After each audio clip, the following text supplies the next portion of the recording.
মুসলিম নারীদেরকে হিজাব পরে সকল ক্ষেত্রে কর্মের স্বাধীনতা দেওয়া হয়েছে, তবুও কিছু নারী ভোটের সময় পোস্টারে তাদের ছবি দেন নাই, হিজাবওয়ালা ছবি দেন নাই। এটা কি ইসলামের নিষেধ নাকি নারী নির্বাচনী কৌশল? সঠিক পদ্ধতি একটু জানাবেন। দেখুন, প্রথম কথা হলো যে নারীরা হিজাব পরে সকল ক্ষেত্রে কাজ করবে, এই নির্দেশ ইসলাম কোথায় দিছে আপনাকে? আল্লাহ তাআলা তো কোরআনে বলেছেন ওয়াকারনা ফি বুয়ুতিকুন্না। ওয়াকারনা ফি বুয়ুতিকুন্নার মানে কি? তোমরা তোমাদের বাসা বাড়িতে অবস্থান করো। নারীরা বাসা বাড়িতে। এখন দুনিয়ার আধুনিকতার জোয়ারে আপনি আল্লাহর আয়াতরে যদি বাঁকায় দেন, বিকৃত করে দেন, তাহলে আল্লাহর কাছে তো জবাবদিহি করা লাগবে এটার জন্য। নারীদের কর্মস্থল কোথায়? বাসা বাড়ি। এর মানে এই না যে তারা কখনো বাইরে কাজ করতে পারবে না, হারাম। যদি প্রয়োজন হয় অবশ্যই করবে, করতে পারবে, অনেক ক্ষেত্রে করা উত্তম। যেমন কথার কথা, মেয়েদের সন্তান ডেলিভারির যে বিষয় আছে, সেটা যদি মেয়েরা কাজ না করে তাহলে সেক্ষেত্রে কারা করবে? অবশ্যই মেয়েদের সেখানে আগে যাওয়া উচিত এবং গাইনি ডাক্তার হওয়া উচিত।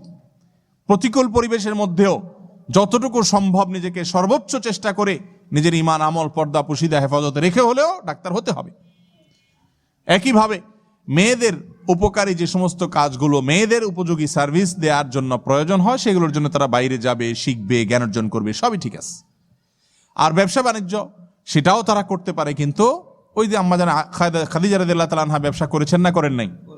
কিন্তু সেই ব্যবসার সিস্টেম কি ছিল? তার জন্য আল্লাহর যে বিধান ছিল সেটা রক্ষা করে নিজের জায়গা থেকে ব্যবসা পরিচালনা করেছেন।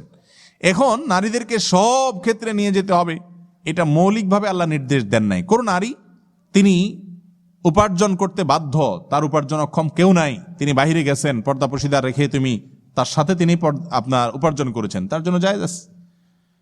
কোন নারী বাহিরে গেছেন, কোন পেশায় নিয়োজিত হয়েছেন নারীদের কল্যাণে বা মানুষের কল্যাণে, তিনি না গেলে নয়, সেখানে গিয়েছেন, অবশ্যই প্রশংসনীয়, ভালো।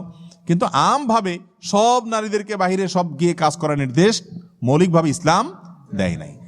আল্লাহ রাব্বুল আলামিন মানুষকে সৃষ্টি করেছেন এমন ভাবে, তার সৃষ্টির, আল্লাহ রাব্বুল আলামিনের সৃষ্টির যে কৌশল পদ্ধতি, সেটার দিকে তাকালেই বোঝা যায় কার কর্মস্থল কোথায়। নারীকে আল্লাহ তাআলা এমন ভাবে সৃষ্টি করেছেন যে তার শরীরের অবকাঠামো, তার শরীরের আল্লাহ তাআলা সৃষ্টির কৌশল, এগুলো সবগুলোর দিকে আপনি তাকালে, একটু কল্পনা করলে, ভাবলে আল্লাহর কুদরত আপনার সামনে পরিষ্কার হবে এবং জানতে পারবেন যে নারীরা, তারা বাসায় থাকাটা তাদের জন্য অধিকতর উপযোগী। আর একটা সংসারের শান্তির জন্য দুই সাইডে শান্তি লাগে, বাহিরের শান্তিও লাগে, ভেতরের শান্তিও।